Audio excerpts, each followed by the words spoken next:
In this episode, we'll cover the basics of R-Pod tires, some of the differences between tire models, and some safety tips to help you stay on top of tire maintenance. Hey everybody, this is John Marucci. Thanks for visiting the On the Road YouTube channel. You know, this channel is all about helping you get the most out of your R-Pod experience. Before we get going, welcome to the channel. If you're new here, remember to subscribe and hit the bell icon to be notified when new videos are published.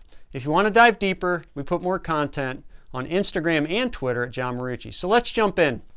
You know, R-Pod tire maintenance and tires in general are a pretty hotly debated topic on some of the forums.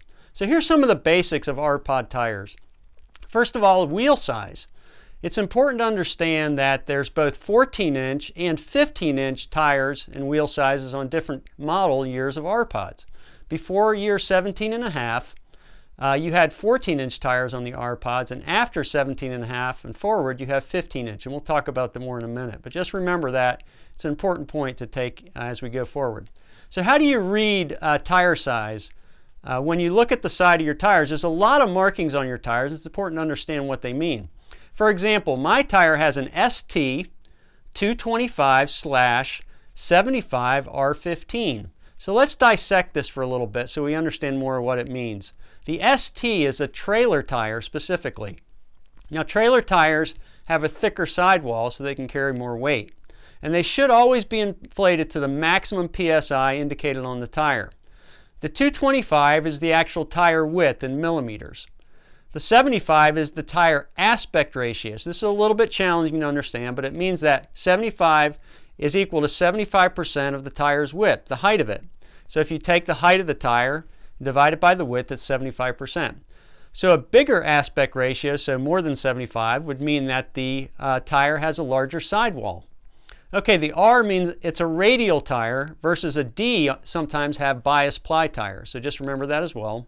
And 15 is the diameter of the tire and wheel in inches. Okay, so then there's a few more markings on the tire. Very important to understand these, especially as you're towing. The first one is load range. So the higher the letter equals a heavier load range on the tire.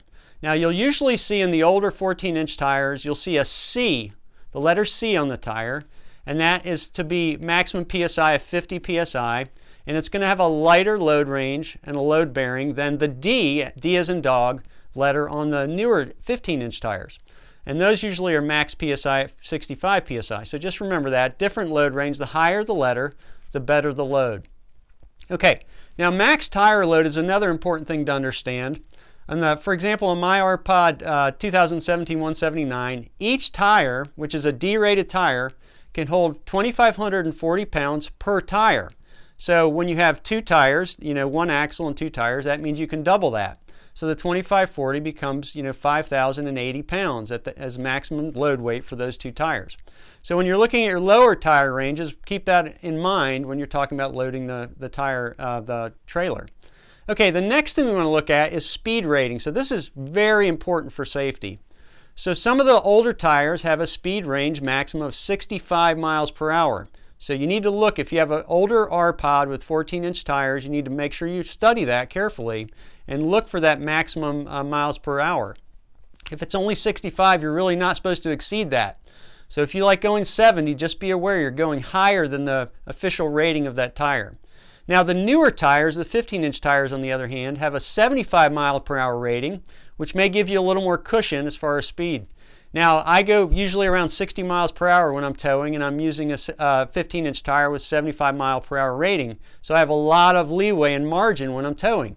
It means a lot less worry. If you're getting close to that range, you're maybe a little more concerned as far as the max range of that speed of that tire. Okay, and then finally something that may be intriguing is the date code. Now this is very important because the date code determines when the tire was actually manufactured, and you need to be aware of that.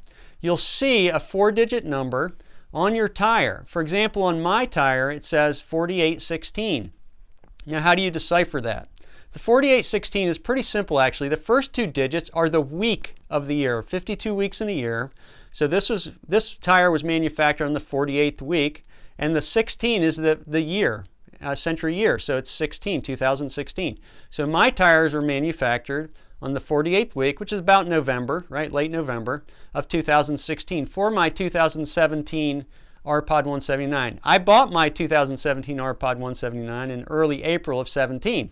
So think about it. Those tires were already 4 months old when I bought the RPod. Okay, important to understand. Now the reason it's important to understand is because you've got to keep track of the age of your tire. It's important because you're supposed to replace your tires before they get too old, and we'll talk about that in just a moment. So there's a big debate brewing, and you can go to any of the RPod forums, whether it be the owners forum on the Facebook group. You know, people will just say, just replace them. You get a brand new RPod and people say, replace the tires immediately. They don't trust the tires. So why is that? So first of all, this debate really centers more around pre-2017 and a half model years. So before the blue model, which is the late 2017s, the green model and earlier usually have the 14-inch tires. They usually have a lower load bearing, you know, and they like a C, and their miles per hour is around 65 and lower PSI of 50. So they can't handle as much speed or load. And most of the problems that people have recorded in terms of tire problems are on these 14-inch tires. There's many fewer complaints about the newer tires at 15-inch tires because, of course, they have more load bearing and higher speeds you can run them at.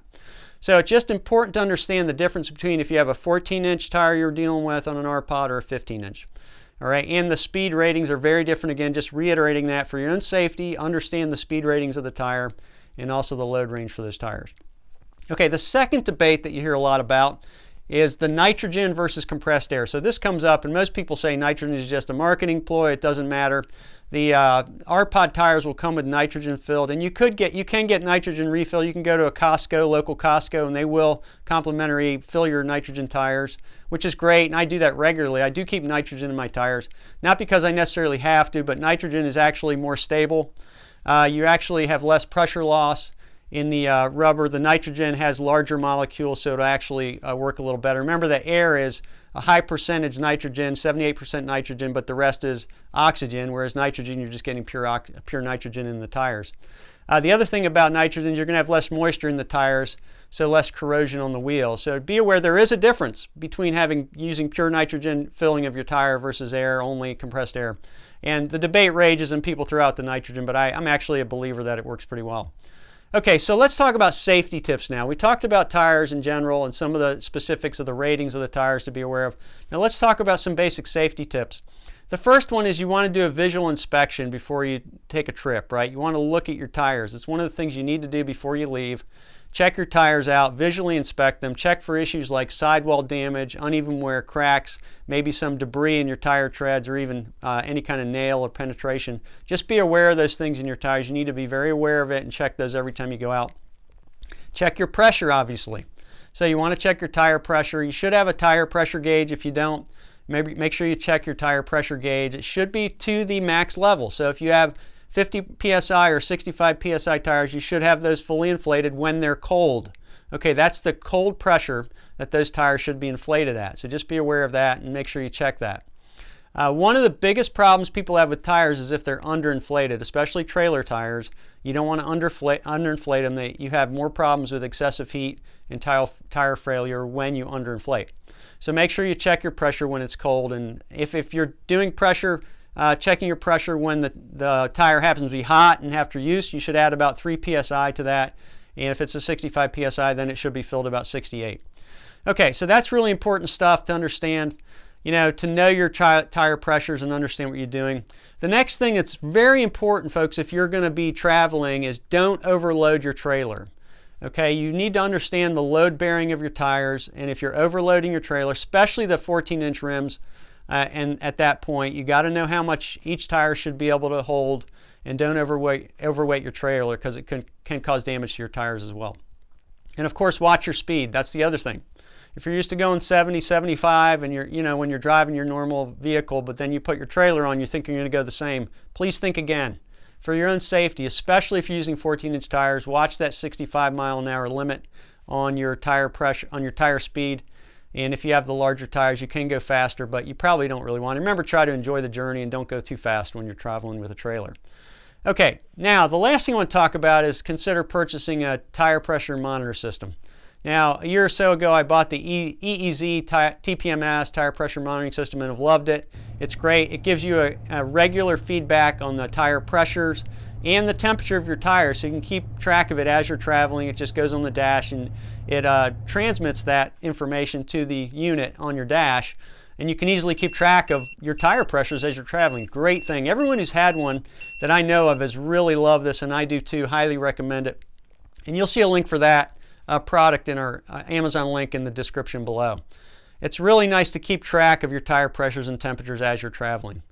Okay, now let's talk about this last thing as far as tips is you need to replace your tires, not just based on mileage, but also based on age. And remember I was talking a little bit ago about being able to decipher that number on your tire, the age number, 4816 is the 48th week of 2016. That's your start point when the tire was pretty much born, right? The birth date of the tire. And you really shouldn't go more than 3 to 5 years max on your tire. And if you go longer than that, you really need to keep track of them and have them professionally inspected. But usually 5 years is the time. Even if you don't have a lot of mileage on them, you want to consider replacing them generally as far as the trailer tires. Okay? Anyway, that's the video. I sure appreciate you watching. Again, if you enjoyed it, give it a thumbs up, of course. And we have a couple other videos out there that talk about some of these things. Top 5 RV items you may not know that you need. That's a video on the site that talks about torquing your wheels properly. We also have top 5 items for long trips for your RPod, and that talks specifically about the tire pressure monitoring system in a little more detail. And I invite you also to share your comments on this video. It's always good to hear from you guys. A lot of people have great tips for other people, and anytime you share a comment, it almost always helps someone out, so we appreciate that. Anyway, thanks for watching. This is John Marucci. So long for now.